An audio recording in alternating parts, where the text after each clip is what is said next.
Hey guys, welcome back to the channel. It's Kim, and for this topic, I'm going to discuss how we freehand your miniatures and where to start your journey into it. As we know from playing Warhammer the Old World, this game includes a ton of heraldry because it covers a vast historical aspect from all the different territories.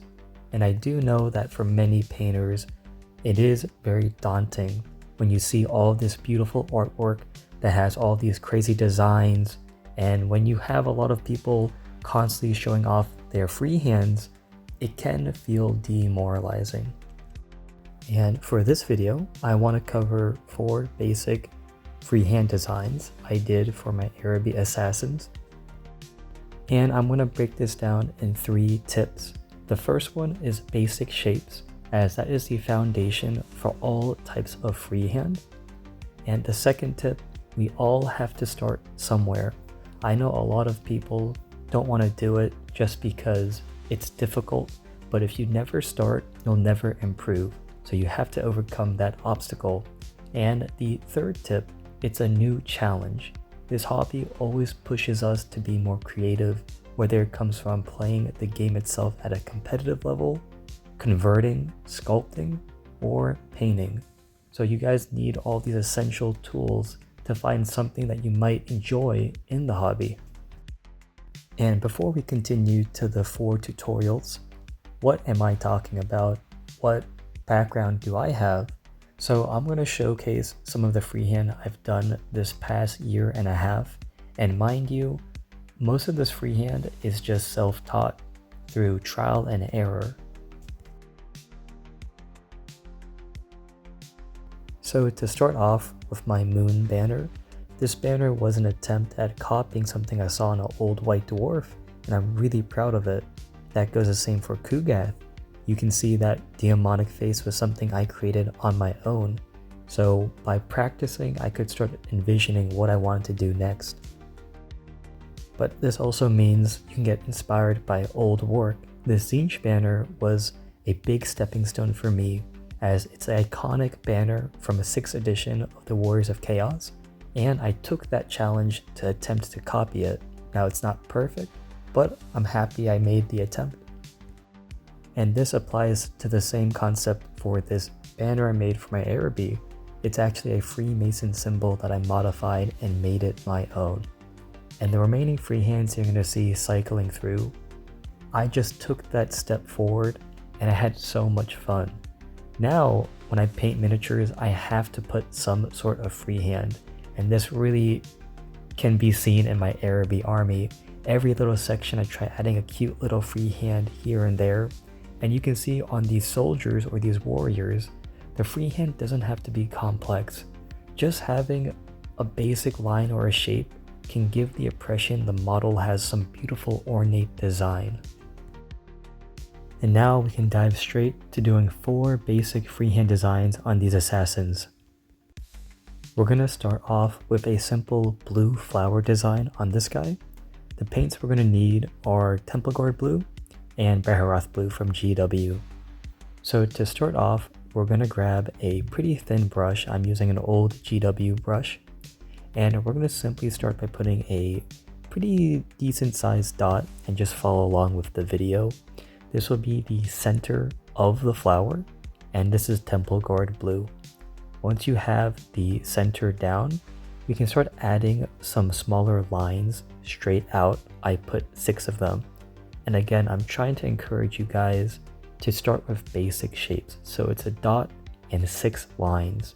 This will give that impression of a flower. Again, this is meant to be very basic to start your freehand journey, and just to add some more flavor to the miniatures you're painting. So once you put this flower down, you're going to repeat this step quite a few times over the whole cape. And here you can see I did space the designs. I try to keep everything in a triangle formation. This kind of gives you more of a nice pattern while not overdoing it on the miniature. Now that we have the base coat done, we're going to grab Beheroth blue and simply add some small highlights, just dots, to the centers and Make sure you take your time with this. We don't want to spill anything over. If you do make a mistake, go back to the base coat you used for your cloth and just tidy it up. Now that the center is done, we're going to grab a mix of 50/50 Templeguard blue and Beheroth blue, and we're going to highlight some of the petals. You don't have to hit all of them, just aim for at least half of them in any area you think will be visually interesting. And there you have it, a simple blue flower design done. Now on to the next freehand is some simple yellow designs for the cape. We're going to use Xandri Dust and Uriel Yellow from GW. To start off the paint job, we're going to grab that same brush and Xandri Dust and simply make a pretty small dot on the cape. You're going to make 3 of these dots in a triangle formation. Now this design was actually inspired by real life Ottoman clothing, and I'm just going to apply this all over the cape. Just like my white flowers, keep them in a triangle formation.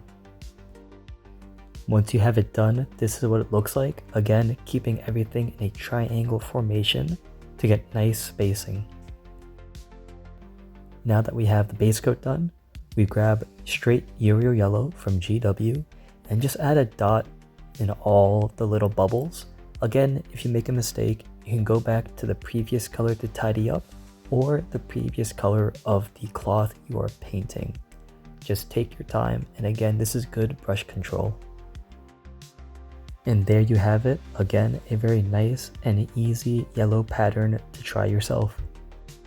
For the third design, this is also inspired by real life Ottoman clothing. It's some crescent moons in a triangle formation. The paints we'll be using are Celestial Gray and Ulthuan Gray from GW. To start off, we're going to grab Celestial Gray, and you're going to try to create almost crescent moons or semicircles / U shapes. Like I said before, keep them all in a triangle formation. It'll give a very nice pattern design at the end. And take your time with this step. I know it can be a little frustrating because all the different folds, but practice makes perfect. You will be repeating this pattern quite a few times, so by the end of it, you will be a master at these simple shapes. This is what the model should look like with the base coat done. Already, it's very vibrant and it's striking. Now the next step is to grab Ulthuan Gray and just highlight the centers of these crescent moons / U shapes.